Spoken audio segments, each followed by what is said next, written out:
Good evening. South Australia is tonight grappling with a bushfire disaster far worse than the Samson Flat catastrophe less than a year ago. Lives have been lost, others hang in the balance, and homes have been destroyed. Brenton Raglas is at the fire's command centre. Brenton, so much shock and grief, and the firefight is still far from over. Oh, that's very true, Kate. Good evening to you again. And we're here at the Incident Command at Angaston, where it's quite clear that the fire threat is still far from over and there are still communities at risk. There are others that have been brought to their knees, entire towns all but wiped out, and cherished locals who have lost their lives. It's been a disastrous 24 hours. Our reporters are in the most dangerous affected areas, including Pinery, Hamley Bridge and also Wasleys. First to Eddie Godfrey at Pinery, where this fire began yesterday. And Eddie, conditions there now very different to what they were this time yesterday. Yeah, they are, Brenton, and we are at the property where police believe the fire started yesterday afternoon and, as we know, spread so rapidly and caused so much devastation along the way. Major crime detectives and fire cause investigators are just winding up their work here for today, and they have been here since first thing this morning. This is the point where the tragedy was sparked. On a property outside of Pinery, major crime detectives and forensic experts examine the area where they believe the bushfire began, then went on to cause death and destruction. Among those to lose their lives was local farmer Alan Tiller. His home wasn't destroyed by the inferno. He died trying to help a neighbour. Lost a friend in the fire. But, yeah. We've lost a lot, but it's nothing like a life being lost. It wasn't where he lives himself that was saved. He was fighting for other people. He was fighting for others. Yeah. Also killed was Janet Hughes, a 56-year-old mother who lived at Hamley Bridge. She perished in her car outside of Owen, having apparently become disoriented, veering off the road and into a tree. Then the fire raged through. On behalf of my government and the community of South Australia, I extend my condolences to their families and all those who knew and loved them. While they know where, investigators still don't know how the blaze started, nor does the man who lives there, who was interstate yesterday. Oh, they're just looking at the different causes it might be, yeah, whether it's natural or whatever, yeah, or arson or, yeah, they're not sure. It is too early to be conclusive, but at this stage it appears that it's not deliberately lit, but that investigation will continue. Mr Tiller and Miss Hughes are the only confirmed fatalities. No other people are missing, but 30 have been injured. 16 of them are in hospital and 5 critical, having suffered serious burns. It's now believed the fire has claimed 16 homes and 22 other significant buildings. But there seems to be little doubt those losses will grow as affected areas are more easily accessed. The fire has now burned over 85,000 hectares and is still not controlled. At this stage, our priority areas are now to the northeast of the fire, where it's in more undulating country and where there's heavier timber. And we'll be working steadily through the rest of the day, into tonight and tomorrow, to secure the edges in that more difficult terrain. As the shattered communities reel from the past 24 hours events, grieving the loss of lives and their homes, the government announced an emergency relief fund to get them through the toughest first days. This grant provides for just initial out-of-pocket expenses, $280 per adult, $140 per child, to a maximum of $700 per family, to assist those who have evacuated their homes and who are unable to meet expenses. But for some, nothing will bring relief, at least not for now. So police don't believe the fire is suspicious at this stage, but they say it's still too early to rule out arson. They've got a lot more work to do in that regard, and no doubt this will be another key focus area for them tomorrow, Brenton. All right, Eddie, thanks for the update. Another town that bore the brunt of the blaze yesterday was that of Hamley Bridge. Ben Avery is there, and Ben, it's been a trying 24 hours for residents. Very tough, Brenton. Everyone we've spoken to in this small town today said they knew Janet Hughes and are absolutely devastated by her very sudden and tragic death late yesterday. The 56-year-old was a well-known, helpful member of the community and, more importantly, a much-loved partner and a mother of one son. But Hamley Bridge has also been hit in many other ways by this fire. Several homes have been destroyed, including one which belonged to a CFS volunteer. Father of four, David Ireland, was out fighting the blaze elsewhere when he suffered injuries to his eyes and couldn't return to save his own home as it went up in flames around 3:30 yesterday afternoon. His partner Rachel today describing the pain of returning to find all of their possessions ruined. When I woke up yesterday morning, there's no way I thought this is what we'd be dealing with today. We lost a house. That's nothing. Our friends lost one state that they love, and that can never be rebuilt and that can never come back. It was 15 k's away when we left. What we went through yesterday, just what we went through on the road, is worse than coming back to this. And, you know, my kids are just amazing, held it together through the whole thing, and it was terrifying. And it's heartbreaking to see that, you know, our house is gone, but it's nothing compared to those that lost their loved ones. Get your bushfire survival plan done, sorted, and stick to it. Okay. Don't hesitate. Go.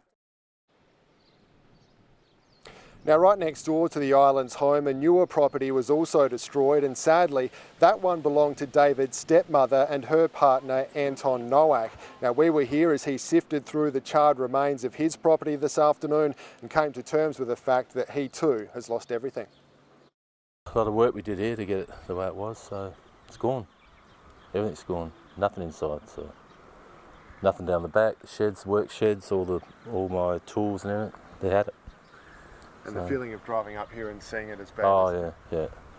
It's even worse seeing it I've seen it in a photo that stepson sent through to me, but seeing it like this is just, 10 years of living in a house and make a home of it and it's gone. So the recovery effort here at Hamley Bridge will need to be significant, and it won't be easy because they're continuing to face many challenges. The electricity supply is still down, phone lines have been cut, and there is no access to running water. So Brenton, it has been a very tough 24 hours here, and they still have a very long road ahead. Thank you, Ben. A long road to recovery for all concerned. Alice Monfries is in the small town of Wasleys, another town impacted by fire. Alice, how have residents been there today? Also extremely affected here, Brenton. This tiny community really did bear the brunt of the blaze when it ripped through the heart of the town yesterday afternoon. Locals here have not only lost their post office and their sporting hub, but all day families have been returning home to scenes of devastation like this. 7 years of belongings and memories gone in an instant.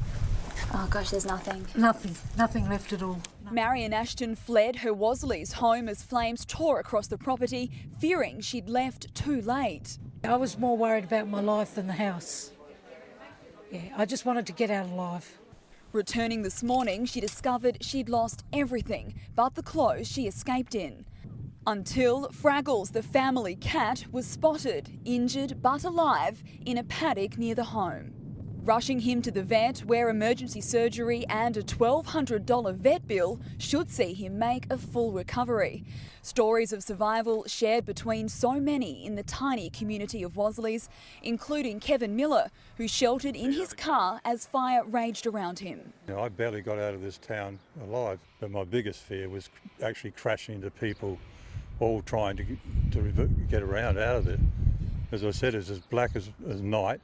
All you can see is headlights. There's flame just swirling all over you. His wife Helen also caught in the panic of the town's mass exit. He'd driven off into the smoke and I'd driven off into a different area which was full of smoke. You just could not see. People were crashing into each other. We had our lights, our hazards on.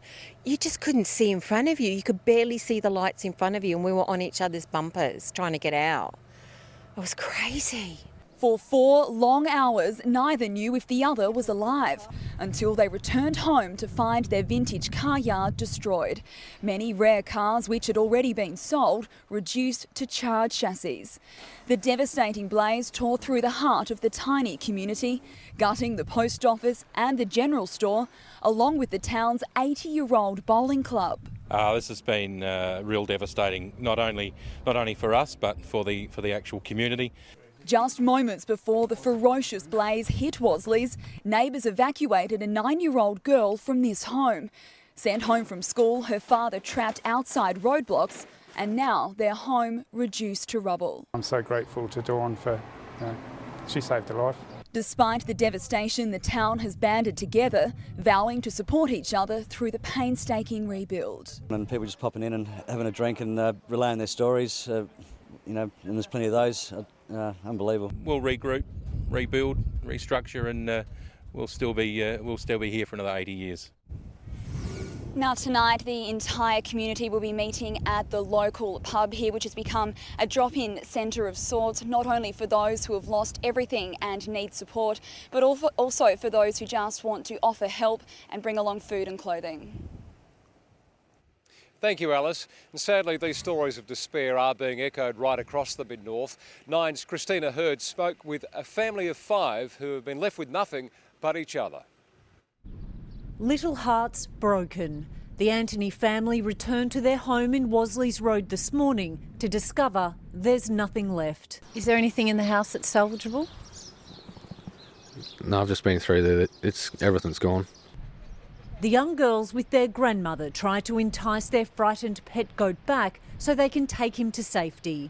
The goat's survival, a small comfort for these 4 young children who have lost everything they own. It's a bit sad to see all my books gone. You had a pretty room in there as well? Yeah. I only just got my own room, I think it was this year. Now it's all gone.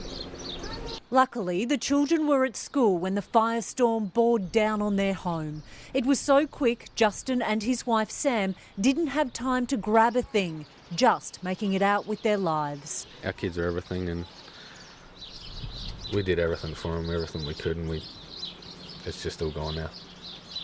Are you insured? No, we're not. So you got nothing? Just the clothes on our back and what the kids are wearing, and that's about it. The family had just finished redoing the children's bedrooms. This is where they slept, and as you can see, there is nothing left inside.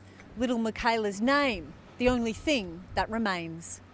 Today, Michaela was most concerned about her homework. A little girl with nothing to bring to school. Do not know what to bring in for my topic talk. Hopefully I don't get in trouble, which they will understand a house that just is ruined now. We just got nothing. I think your teachers will understand, sweetheart. Yes, they will. I really do think they will. In Malala, Christina Hearn, 9 News. And amongst the despair, incredible stories of resilience and survival.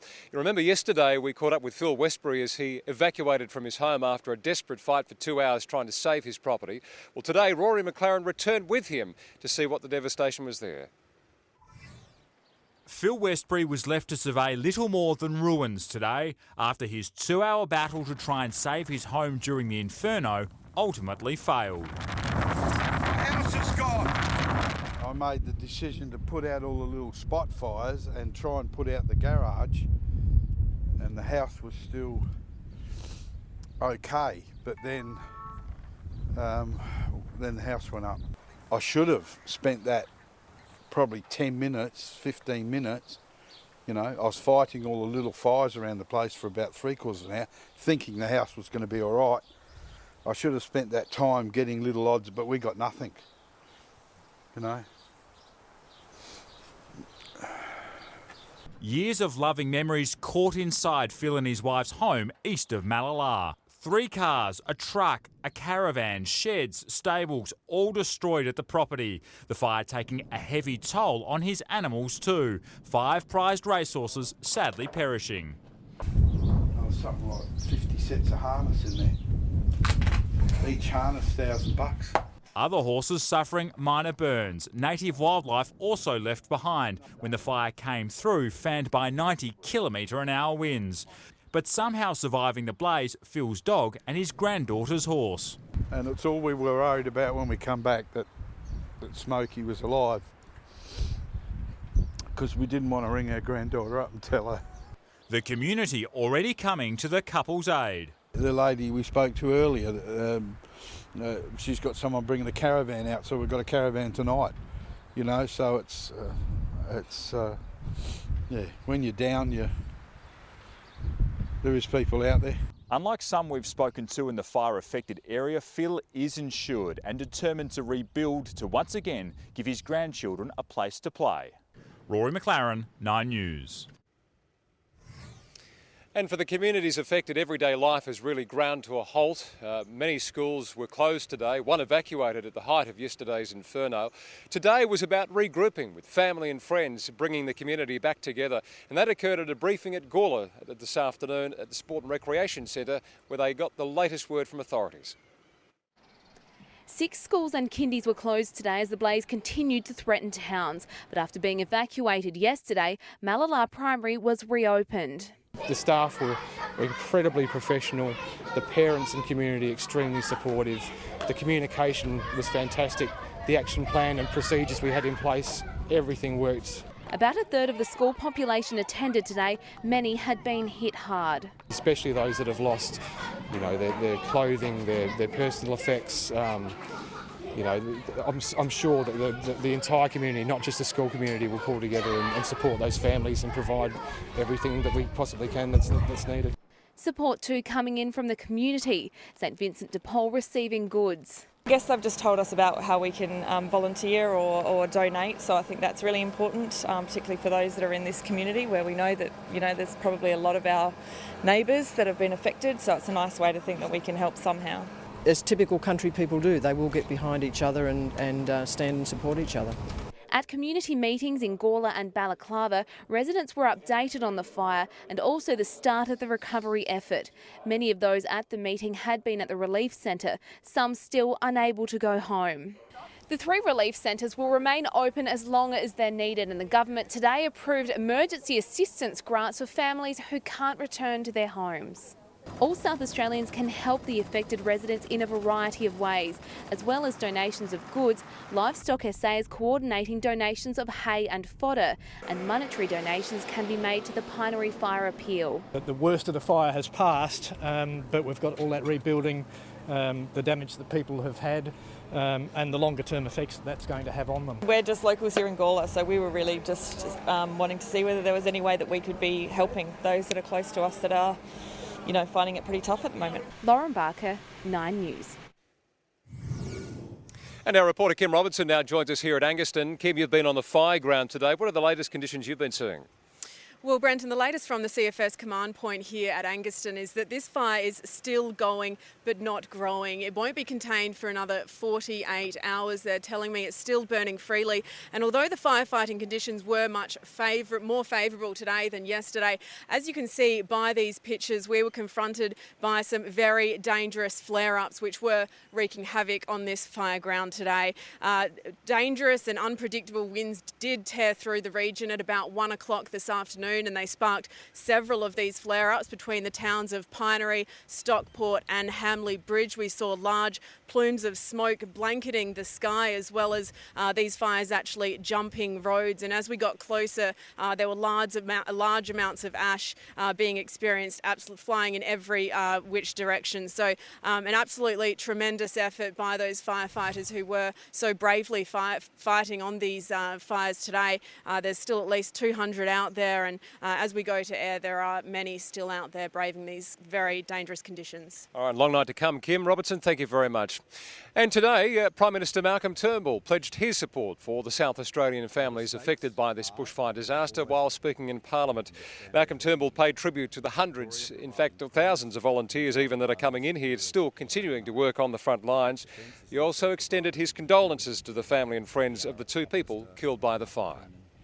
I express our deepest sympathy and condolences for the 2 victims of the devastating South Australian bushfires and their families. Our thoughts and prayers are with them. Late last night, I spoke to both the South Australian Premier, Jay Weatherill, and the opposition leader, Stephen Marshall, to say that we stand ready to assist in whatever way we can during this tragedy. And opposition Bill Shorten also passed on his condolences to the families affected by the blaze. Well, Kate, here at Angaston, we're about to go through a shift change in about half an hour's time. We'll do the night shift here with the CFS crews behind us. So quite a bit of movement here at the moment, but we'll leave it for now and return with the latest developments a little later. Returning now to South Australia's bushfire crisis, and joining us once again, Brenton Raglas at the Forward Command Post with the latest. Brenton. Yeah, hello again, Kate. It continues to be an unfolding situation, but as with every passing hour, the impact of this fire becomes clearer and clearer.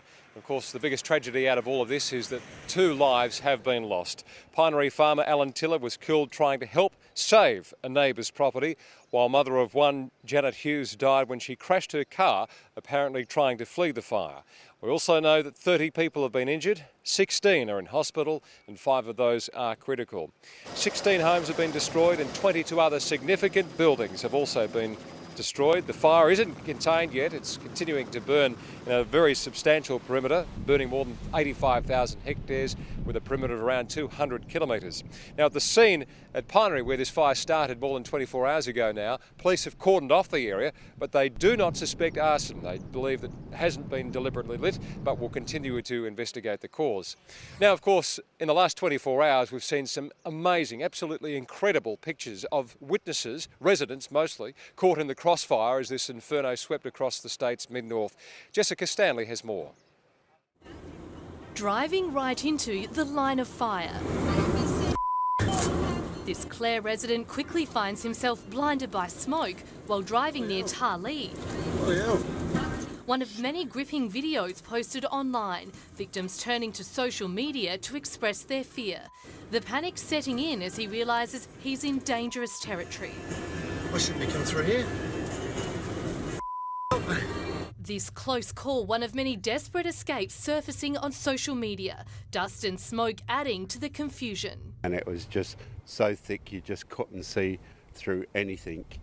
And then all of a sudden this wall of red came above it. The 2 of us, my son as well, and the neighbour, we almost smashed the cars into each other because on a bend we couldn't even see where the bend was. And it was the same in the sky as water bombers found themselves facing a wall of smoke. This woman only realising the devastating extent of the inferno while driving past the blackened land and glowing embers, still threatening to spark. We know a body has been found in a paddock near Pinery. This is insane. A body has also been found in a car near Hamley Bridge. A Darwin-based professor who managed to save his house by turning on sprinklers with his phone could only watch on CCTV as his farm exploded into a fireball. But alongside the tales of devastation emerged stories of survival against the odds. These photos show the moment a Golden Grove police officer rescued a border collie stranded in a paddock at Grace Plains. Then this. The Grace Plains Church has been saved. Eerie with all the dust blowing over the top. A small piece of divine intervention shining through a fire from hell. Jessica Stanley, 9 News. I was grateful today to see for myself some of the images from a bird's perspective, a bird's eye view from our Channel 9 helicopter, our camera crew taking some of the aerial footage of just the size and magnitude of this fire. And what really stood out to me was just how fast it moved. Take a look. In one case, you have isolated homes everywhere, farmyard properties that are 3rd, 4th generation in the same family, well over 100 years old. Then you have a township like Freeling here, where the fire has literally licked the back doors of the homes here. And looking there must be 1,000 homes in amongst this area.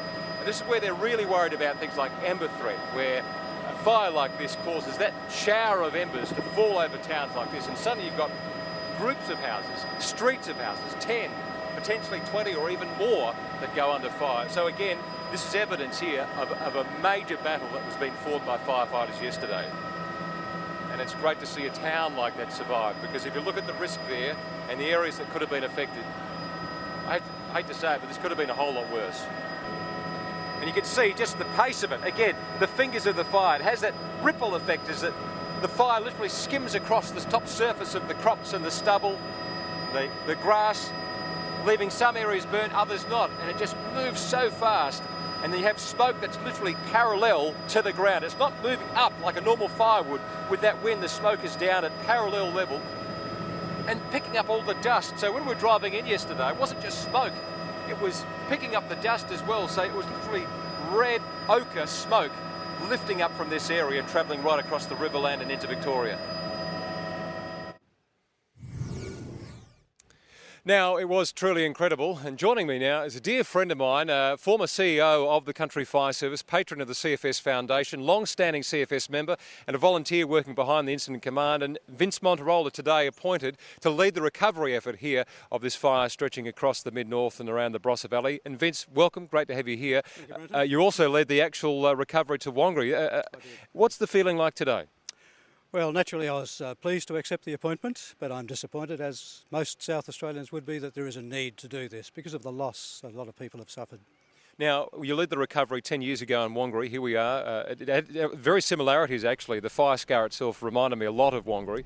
That was a long recovery, though. How long did it go? Well, we worked solidly on the ground for 4 months, but the recovery itself went on for over 2 years. It's a long process. It's a big process. So day one today, it started with a lot of the, I suppose, regrouping of family and friends, gathering at a lot of the community centres around town. Day one of what could be 2 years. That's right, and people start the recovery process themselves. Family and friends gather around to help, and that's part of the recovery process. The government and other people supporting what the government wants to do just help drive that process along. All right, well, there's a bushfire recovery hotline which we'll give out. It's a free call. It was 1800 302 787, 1800 302 787. That's the bushfire recovery hotline. As Vince just mentioned, it starts today, but it could go years for sure. But Vince, to you and your team, all the very best with the recovery effort, and thank you for your time tonight. Thank you, Brenton. Vince Monterola, former CEO of the Country Fire Service and leading the charge in the recovery effort. Well, Kate, it's, as I said, a shift change now, 7 o'clock. The crews are changing over and it'll be night shift now. So we'll have more details tomorrow morning, but for now, that's all from Angaston. Back to you.